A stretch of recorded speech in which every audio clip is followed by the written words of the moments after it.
Welcome back to this next video in which we are discussing hemostasis. Okay, so we're currently in the process of discussing the mechanism that underlies hemostasis. Okay, so what we're supposing has happened then is that we have this blood vessel, medium-sized blood vessel, that has been damaged. It's now got a hole in the side of it, a hole chiseled in the side of it. And we now want to understand how is the body going to respond to this to prevent hemorrhage. And we know that the two main components of hemostasis, this name for the process of preventing hemorrhage from a broken blood vessel, are coagulation, the turning of the blood from a liquid state to a solid state to form a plug in the actual hole, and vasoconstriction, the constriction or narrowing of the blood vessel diameter to reduce blood flow through this damaged blood vessel. Okay, right, so what we've seen so far is that when you have this hole in the side of your blood vessel, it's going to allow platelets to come into contact with molecules that they were never previously allowed to see. Okay, so platelets have certain receptors on their surface which will be able to bind to these molecules, for instance collagen, fibronectin and laminins, and we're therefore going to get platelets adhering to the exposed surface of the blood vessel wall here that would never usually be exposed to platelets. Okay, now what we want to understand is the process of platelet activation. So just to paint you a picture of where this is going, a major part of the hemostatic plug, the blood clot that's going to form in the side of the blood vessel wall, is going to be made up of platelets. Okay, it's what's known as a platelet plug. It's going to be strengthened by something else that we'll talk about later, but initially let's just understand this platelet plug. So we now have platelets lining the outside of this hole. What we need to do is get them to fill in the inside portion, and platelet activation is the process that is now going to allow platelets to start sticking to each other so that we can get the platelets all sticking to each other, building a thicker and thicker layer over the surface of the hole in the side of the blood vessel wall until it completely ends up filling in this hole in the side of the blood vessel wall, and that will be our platelet plug. Okay, so what we need to do then is get this change in the phenotype of the platelets so that they will start sticking together in the nearby vicinity of this hole here. Okay, so the next process that we're going to talk about then is what's known as platelet activation, which is this major change in the phenotype of platelets. So, what actually causes then this major change in the phenotype of platelets? What causes platelet activation? Well, one of the things that can cause it is these platelet receptors that we've seen so far. Okay, so glycoprotein 1A, 2A binding to collagen molecules will trigger those platelets that have now bound to those collagen molecules to undergo platelet activation. Similarly, glycoprotein 1C/2A binding to fibronectin or laminins will again trigger intracellular signaling cascades inside that platelet that will then lead to the platelet changing its phenotype, changing its behaviour. Okay, however, there are other examples of platelet receptors for which ligands can activate those platelet receptors and can cause platelet activation. And one of the major examples that I could not get away without mentioning is von Willebrand factor activating glycoprotein 1B/1A. Okay, so there is a very important molecule known as von Willebrand factor, or VWF for short, and often you write a small v, a capital W and a capital F. So this stands for von, and then the W is for Willebrand, okay, and then the capital F is for factor, so von Willebrand factor. Now, this is a molecule that endothelial cells that are in crisis can release. So damaged endothelial cells start releasing von Willebrand factor. Okay, so when this hole was produced in the side of the blood vessel, endothelial cells are going to get damaged in that process. They can't not be. Okay, so the surrounding endothelial cells are going to start releasing von Willebrand factor. Okay, so I'll draw a little picture of this. So let's say here is our unhappy endothelial cell here, and it stores the von Willebrand factor in special little vesicles known as viable Palade bodies. Okay, so these are called viable Palade bodies. Okay, so endothelial cells have this alarm signal all stored inside special vesicles known as viable platelet bodies, and then when they run into difficulty, what they can do is just release these viable platelet bodies, and then the von Willebrand factor will go into the surrounding area. Now, what's one of the key functions then of von Willebrand factor? Well, it's acting on platelets to trigger platelet activation. So von Willebrand factor can bind to another platelet receptor that is an integrin here by the name of glycoprotein 1b/1a. Okay, so you'll presumably be getting used to this nomenclature for integrin platelet receptors now. Okay, so here are the two different chains of this integrin platelet receptor, and for some reason that I don't pretend to understand, people do name it in this way, 1b and then 1a rather than 1a/1b. Okay, so glycoprotein 1b/1a is going to be the receptor then for von Willebrand factor, and it will be on the surface of platelets. And when the von Willebrand factor, which by the way is it's a free molecule, it's not going to be on the surface of the endothelial cells, it's just released and then will be a free molecule around. It will bind to glycoprotein 1b/1a on the surface of platelets that are in the nearby vicinity, and that will trigger platelet activation as well. Okay, so that's a really important example of how we can activate platelets. So not only do these ones activate platelets, and these ones have got this double role because not only they play a role in the adhesion and they play a role in the activation, this one just plays this role in activation. Okay, right. So what actually changes then about platelets when they undergo activation? Well, the answer is loads of things. They change their behaviour hugely. Okay, and I'm not going to state all of the ways they change their behaviour initially. I'm going to start by telling you about the fact that they release loads of molecules upon activation.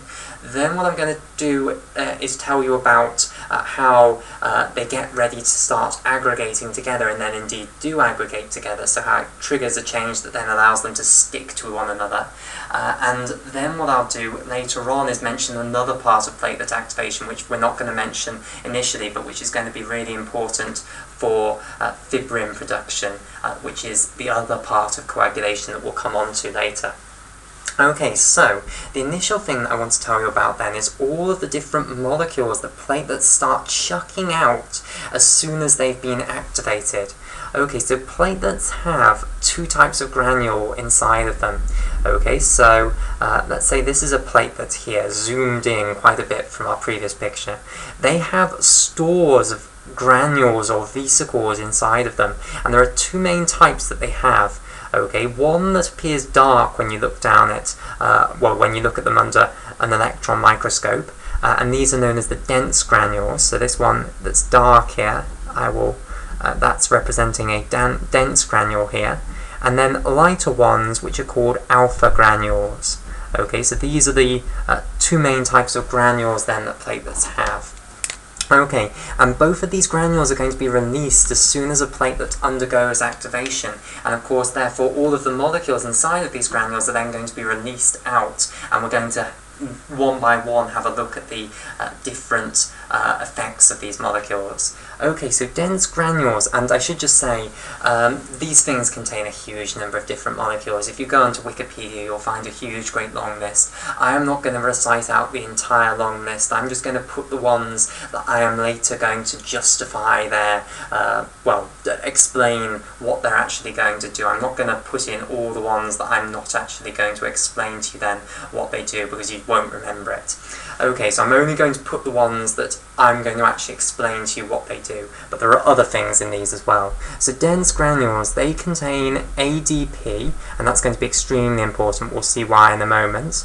Okay, they also contain 5-hydroxytryptamine, which is just another name for serotonin, so 5-HT or serotonin, an important neurotransmitter, but also a very powerful vasoconstrictor, and that's one of the major things this is going to do. And then the other thing that dense granules contain, which we'll see the explanation for later on and the use of, is calcium ions. Lots and lots of calcium ions are going to now be released in the vicinity of these activated platelets.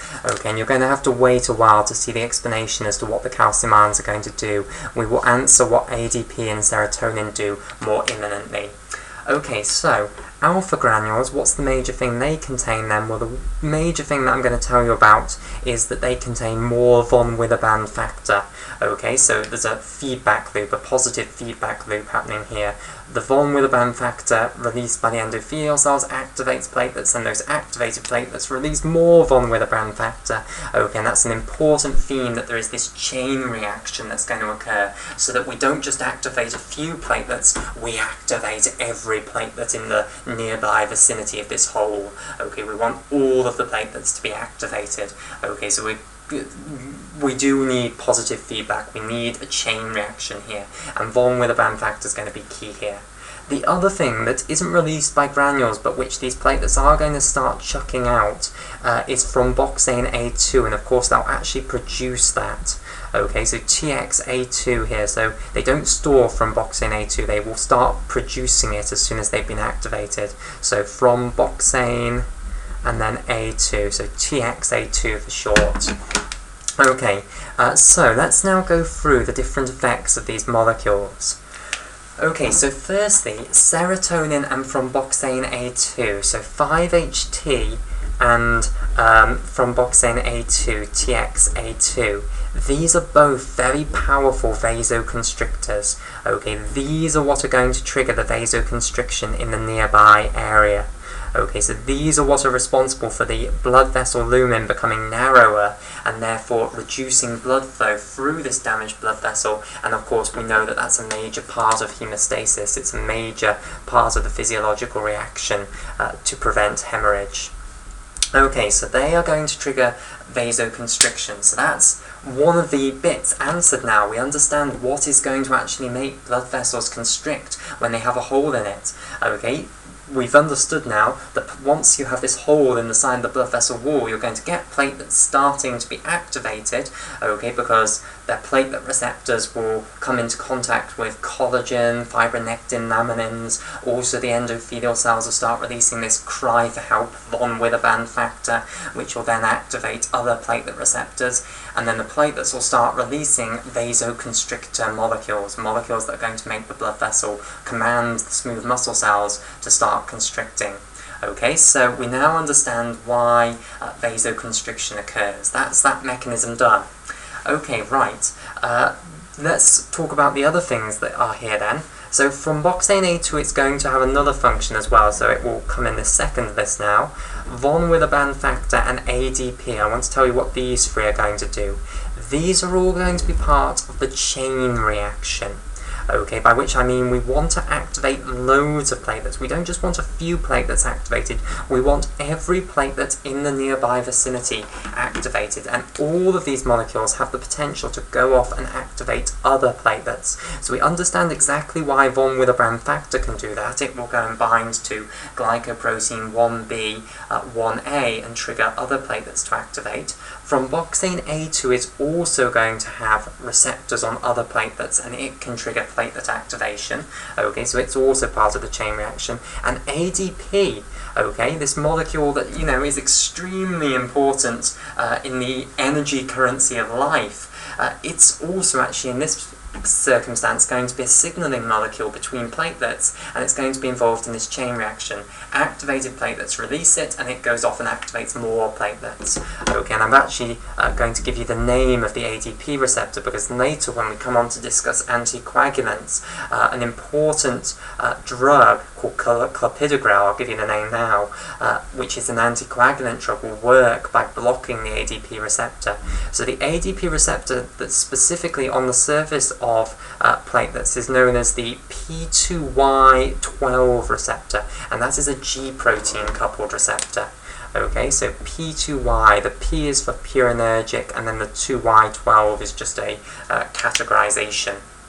Okay, right, so ADP can go off, released from platelets, binds to this receptor known as the P2Y12 receptor, which is on the surface of platelets. So I'll just add it into this picture. So here is a G protein coupled receptor, and this is specifically going to represent the P2Y12 receptor. So it can go off and activate the P2Y12 receptor on other platelets and trigger them to activate as well.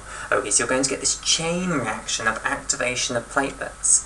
Okay, and you might think, well, what's the point? Okay, yes, they'll all start producing thromboxane A2 and serotonin, which will nicely produce vasoconstriction, but you haven't actually showed me what's beside these molecules being released is the other point of activation. Well, the other key point of platelet activation is that platelets become sticky when they activate, okay? And the reason they can start sticking to one another is they change a receptor on their surface, another integrin receptor, by the name of glycoprotein 2A/3A. Oh, sorry, not 2A/3A, 2B/3A. Got the name slightly wrong.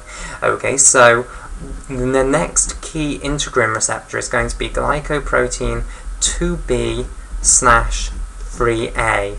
Okay, and this is the one that is now going to be modified in some way intracellularly so that it can now bind to a ligand which it could not previously bind, okay, and this is now going to allow cross-linking of platelets. Now this is really quite cool, so I just want to explain this. Okay, so let's just draw a platelet here, like so. So this is a platelet here, and let's say it's undergone activation, and once a platelet has undergone activation, changes occur to the glycoprotein 2B/3A so that this is now active and it can be used to start aggregating platelets together. Okay, so this is the active form of this. So this is an activated platelet with now a useful glycoprotein 2B/3A. Now, what is the ligand for glycoprotein 2B/3A once the platelet has been activated?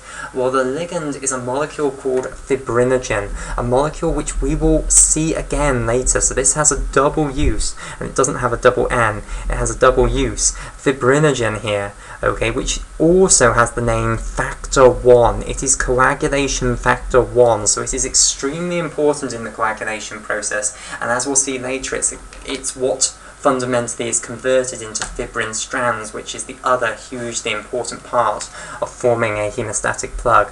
But here it's really involved in actually aggregating platelets together. So fibrinogen is also called factor 1. As we'll discuss later, all the coagulation factors are just proteins in the blood that are produced by the liver. Okay, so fibrinogen is just circulating in the blood in an inactive form, okay, and usually it doesn't do anything. But now that this platelet is activated and has glycoprotein 2B/3A activated, this can actually now start to bind to fibrinogen. Now fibrinogen has a lobar structure. It has two nodules, as they are called, that are very, very similar, like so. Okay, so this is going to be my picture of fibrinogen here, this dumbbell shape, and I've coloured it in green, which wasn't a terribly sensible colour choice since the receptor's also coloured like that. And what's going to happen is glycoprotein 2B/3A on these activated platelets. I'll just get this a little bit more straight. Glycoprotein 2B/3A on these activated platelets, it's going to bind to one of the nodules of fibrinogen. Okay, so like so. Okay, and what do you think can now happen with the other nodule of fibrinogen? Well, the other nodule of fibrinogen can now bind to a glycoprotein 2B/3A on another platelet.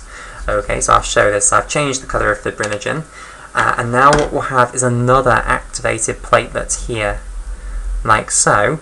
Okay, and here is another glycoprotein 2B/3A on that activated platelet, so it's had the modification done to it so that it can now bind to fibrinogen, and now what's going to happen, the platelets have stuck together because they've got the fibrinogen forming a cross-link between the two. Now each of these activated platelets, it's not just going to have one glycoprotein 2B/3A on it, it's going to be covered in these, and they will all undergo this modification, which means that they can now bind to fibrinogen molecules. So, and fibrinogen is very present in the blood, there's lots of it to go around. Okay, so fibrinogen molecules are going to start binding all over the place, and now these platelets are going to be able to form absolutely loads of crosslinks with loads of other platelets, and hence what's going to start happening is you're going to get this meshwork of platelets that are all stuck together by these fibrinogen crosslinks. Okay, so that is a really important part of activation. Once platelets have been activated, once they've been stimulated by either one of these integrin receptors or a thromboxane A2 receptor or an ADP receptor, okay, they now change their glycoprotein 2b/3a molecules so that they can now bind to fibrinogen molecules, and this allows the cross-linking between platelets. Okay, so going back to the big picture then, we had got to the point where we had platelets now bound round the outside of our hole through the blood vessel wall here. Okay, now what we've done is we've triggered this chain reaction of platelet activation, so all of the platelets that weren't actually bound to the wall, okay, they're now activated, so all the other ones in the vicinity here that weren't lucky enough to actually find a collagen molecule because, you know, all the collagen molecules have gone, they've already been covered by other platelets. All these other platelets that are in the lumen of the hole, if you like, they've now been activated by this chain reaction. They've now got their functioning glycoprotein 2b/3as, and they're now all cross-linking together. And what's actually going to happen here is you're going to just form this meshwork of platelets that will form inside the hole here, okay, and will form a nice plug there. Okay, and this is not the full hemostatic plug, this is part of the hemostatic plug. Okay, this isn't very strong at the moment, the full hemostatic plug is stronger. It's going to be made stronger by fibrin. Okay, this at the moment is what we would call a platelet plug, and it's part of the hemostatic plug.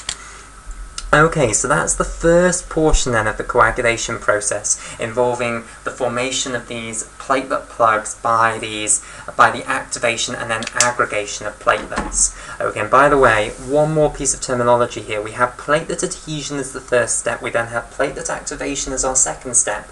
There's a final A, which is platelet aggregation. So once the platelets have activated, of course, what can happen is the fibrinogen can cross-link them now in this way, and then they aggregate to form the platelet plug, and that process is known now as platelet aggregation. So platelet adhesion, activation, and then aggregation, and this results in the formation of the platelet plug.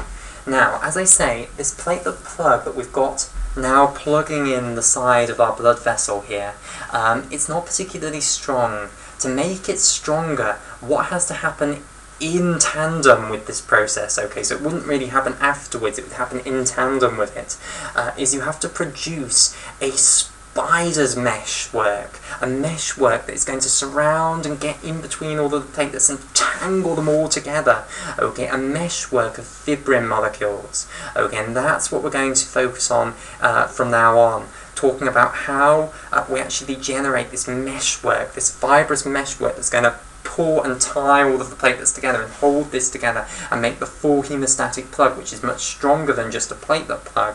Okay, so from the next video onwards, we're going to talk about fibrin production, fibrinogenesis.